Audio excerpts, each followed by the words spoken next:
How's it going, Twitter? So we're getting some rain. I was just interviewed by Rob Sharkey. Thanks for having me on. That's going to be on Labor Day, channel 147. Check that out. So he asked me a lot of random questions. I put some notes here on the board, and I'm going to erase it. And I thought, well, I'll just get on Periscope, and if you watch it, I'll explain some of the tangents. So he asked, what's the final, the end play here? And I went off on a tangent about Airbnb.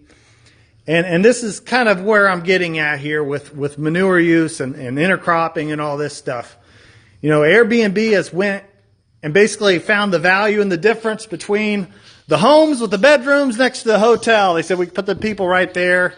There's no need building an asset. And that's the way I look at agriculture. We pretty much have everything that we need. We're just not sharing it. We're not getting in systems that kind of have some forethought and some dominoes instead of just looking at the easy buttons and mining more fertilizer from Morocco and all this stuff. So the tangent here is, Airbnb, that Tom Smith's house replaces the Hilton. Tyson's manure that we don't own, or Smithfield's or IPC, all this livestock producing manure can replace costs. So that's where that is. So I had some numbers here from the other day.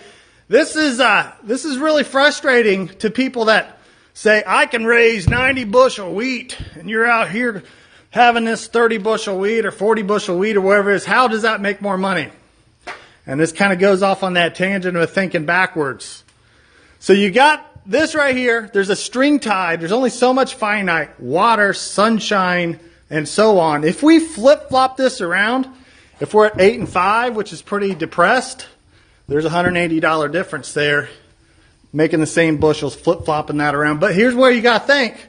What do we have to do to raise 30 bushel wheat? We don't need all this nitrogen, all this seed, all this P and K, so we can reduce our costs and add that. That's where the degree of difference is. So we're doing the same thing on corn. These are your numbers. I was messing with them numbers the other day. These are all 880. 160 and 30, 160 bushel corn and 30 bushel beans gives you 880, but so does 80 bushel corn and 70 bushel beans. How much nitrogen or seed does it take to make 80? That's where this curve, I'm going to add more, is interesting when we look at the phi curve. When we look at a curve like this, we're all right here. I was listening to the radio commercials on Sharky's show. There are all these inputs and say they're going to make 3 to 5 bushel, but they cost, say, $20 an acre or whatever it is. Where's the margins there?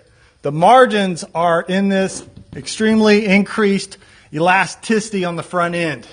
That's what I'm trying to figure out is if this is 100 and 100, what if we're at, say, 65 with a lot less inputs? And you start adding these entities up, that's where the margins come. All right, before I erase it, why do we get the curve right here?